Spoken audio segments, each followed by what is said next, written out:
हिंदुस्तान हिमालय की बर्फीली चोटियों से समुद्र के तट तक फैला ये महान देश और यहाँ के अजब गजब रूप, उन्हीं में से एक है इस वीर सैनिक की कहानी। क्या मौत के बाद भी कोई सीमा की निगहबानी कर सकता है? क्या मौत के बाद भी कोई आपकी सुरक्षा के लिए खड़ा रह सकता है? ये प्रश्न सुनने में भले ही अजीब लगे, लेकिन इन प्रश्नों के पीछे छिपा है एक ऐसा रहस्य जिसे कम ही लोग जानते हैं। मौत के 50 साल बाद भी सिपाही हरभजन सिंह सिक्किम सीमा पर हमारे देश की सुरक्षा कर रहे हैं। यही कारण है कि आज भी भारतीय सेना उनके मंदिर का रखरखाव करती है और उनके मंदिर में पूजा पाठ की जिम्मेदारी भी सेना के जिम्मे है। कई लोगों का कहना है कि पंजाब रेजिमेंट के जवान हरभजन सिंह की आत्मा पिछले 50 सालों से लगातार देश के सीमा की रक्षा कर रही है।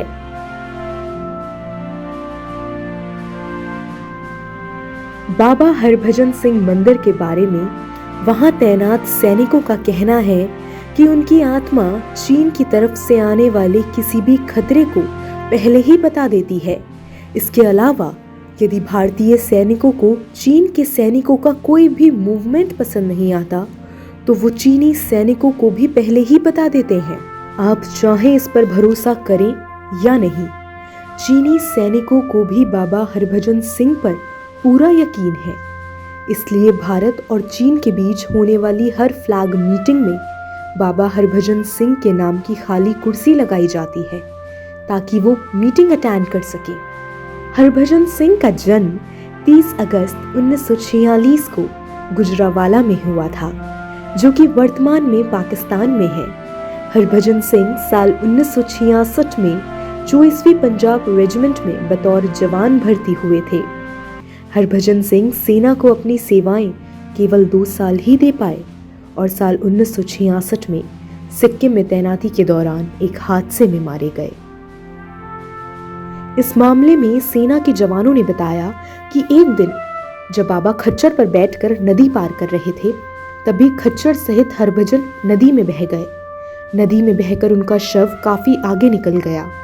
ऐसा कहा जाता है कि 2 दिन की गहन तलाशी के बावजूद भी जब उनका शव नहीं मिला, तब उन्होंने खुद ही अपने एक साथी सैनिक के सपने में आकर अपनी शव वाली जगह बताई। सुबह उस सैनिक ने अपने साथियों को हरभजन वाले सपने के बारे में बताया और जब सैनिक सपने में बताए जगह पर पहुंचे तो वहां हरभजन का शव पड़ा हुआ था। बाद में पूरे राजकीय सम्मान के साथ हरभजन का अंतिम संस्कार किया गया। हरभजन सिंह के इस चमत्कार के बाद साथी सैनिकों ने उनके बंकर को एक मंदिर का रूप दे दिया। हालांकि बाद में सेना की ओर से उनके लिए एक भव्य मंदिर का निर्माण किया गया, जो कि बाबा हरभजन सिंह मंदिर के नाम से जाना जाता है। यह मंदिर गैंगटॉक में जेलेप्ला दर्रे और नाथुला दर्रे के बीच 13,000 फीट की ऊंचाई पर स्थित है। पुराना बंकर वाला मंदिर इससे भी 1000 फीट ज्यादा ऊंचाई पर है। बाबा हरभजन के बारे में वहां तैनात सैनिकों का कहना है कि वो अपनी मृत्यु के बाद भी लगातार अपनी ड्यूटी दे रहे हैं। इसके लिए उन्हें बकायदा तनख्वाह भी दी जाती है और सेना में उनकी एक रैंक भी है। यही नहीं, कुछ साल पहले तक उन्हें 2 महीने की छुट्टी पर पंजाब में उनके गांव भी भेजा जाता था। इसके लिए ट्रेन में उनकी सीट रिजर्व की जाती थी और 3 सैनिकों के साथ उनका सारा सामान गांव भेजा जाता था और फिर 2 महीने पूरे होने के बाद वापस सिक्किम लाया जाता था। वहीं कुछ लोगों के द्वारा जब इस पर आपत्ति दर्ज की गई तो सेना ने बाबा को छुट्टी पर भेजना बंद कर दिया। अब बाबा हरभजन साल के 12 महीने अपनी ड्यूटी पर रहते हैं।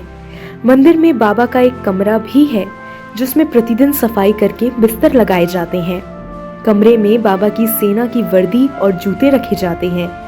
लोगों का कहना है कि रोज सफाई करने के बावजूद उनके जूतों में कीचड़ और चद्दर पर सलवटें पाई जाती है।